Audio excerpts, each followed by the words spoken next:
नमस्कार। आज हम आपको बताएंगे कि भारत परमाणु शक्ति संपन्न राष्ट्र कैसे घोषित हुआ।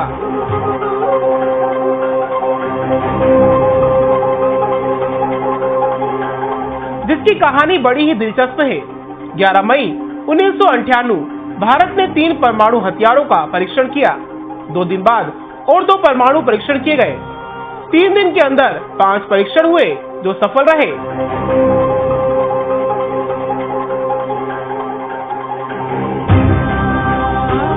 वैज्ञानिक बिरादरी और देश में इसके बाद जश्न का माहौल था।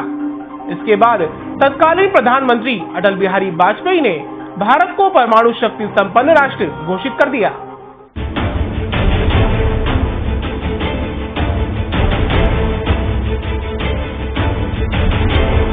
इस तरह से भारत ऐसा करने वाला छठा देश बन गया, जबकि भारत पहला ऐसा परमाणु शक्ति संपन्न देश था जिसने परमाणु अप्रसार संधि (NPT) पर हस्ताक्षर नहीं किए थे। NPT एक अंतर्राष्ट्रीय समझौता है जो कि अमेरिका, रूस, इंग्लैंड, फ्रांस और चीन के बीच हुआ था। इस समझौते का लक्ष्य परमाणु हथियारों के प्रसार को रोकना और परमाणु हथियारों को खात्मे की ओर कदम बढ़ाना है। इस कदम के साथ ही भारत की दुनिया भर में धाक जम गई। परीक्षण के अगले साल 11 मई से भारत सरकार ने रिसर्जेंट इंडिया डे मनाने का फैसला किया। इस पोखरण से जुड़े कई ऐसे किस्से हैं जिन्हें कभी सुनाया ही नहीं गया। ऐसे में लेखक राज चेंगप्पा ने इस विषय पर एक किताब लिखी। नाम था वेपन्स ऑफ पीस, माने शांति के हथियार। इस किताब में ऐसे कई किस्से हैं जो पन्ने दर पन्ने हिंदुस्तानी जाबाज और बुद्धिमत्ता की गवाही देते हैं। ऐसे ही कुछ किस्से यहाँ हम पेश करने जा रहे हैं।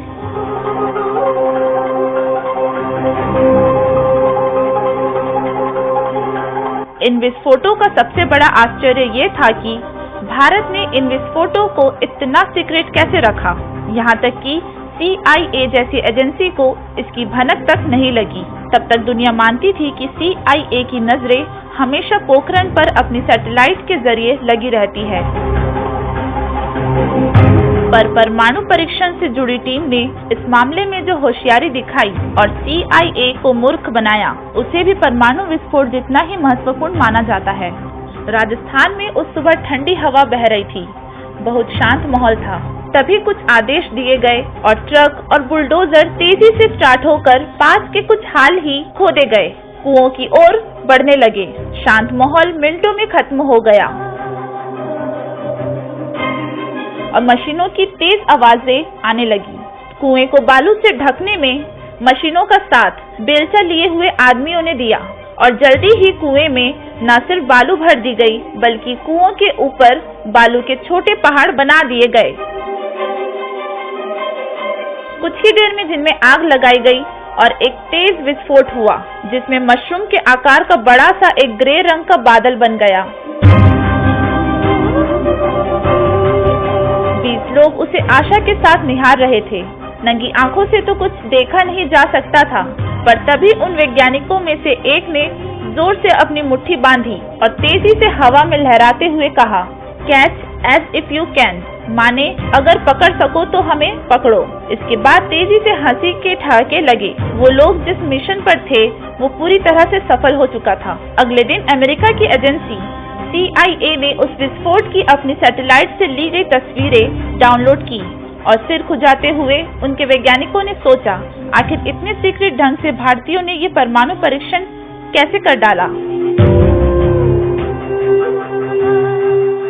भारतीय सेना की 58 इंजीनियर रेजिमेंट को खासकर इस काम के लिए चुना गया था। इस रेजिमेंट के कमांडेंट थे कर्नल गोपाल कौशिक। इनके संरक्षण में ही भारत के परमाणु हथियारों का परीक्षण किया जाना था।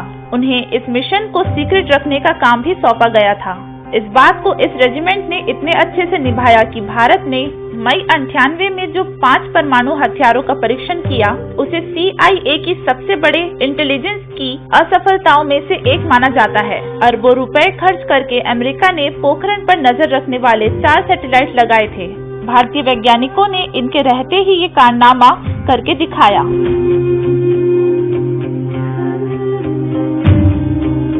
ये ऐसे सैटेलाइट थे जिनके बारे में कहा जाता था कि ये जमीन पर खड़े भारतीय सैनिकों की घड़ी में हो रहा समय भी देख सकते हैं। CIA ने तो यहाँ तक हाँक रखा था कि इन सैटेलाइट्स के पास ह्यूमन इंटेलिजेंस है। इन सारे दावों को धता बताते हुए नई दिल्ली ने दुनिया भर में अपनी धाक साबित कर दी।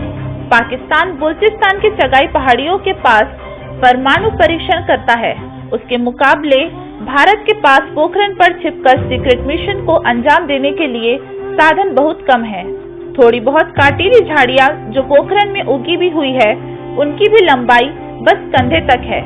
इन सब के बावजूद बिना शक होने दिए 58 इंजीनियर 1.5 साल तक प्रैक्टिस करने में कामयाब रहे।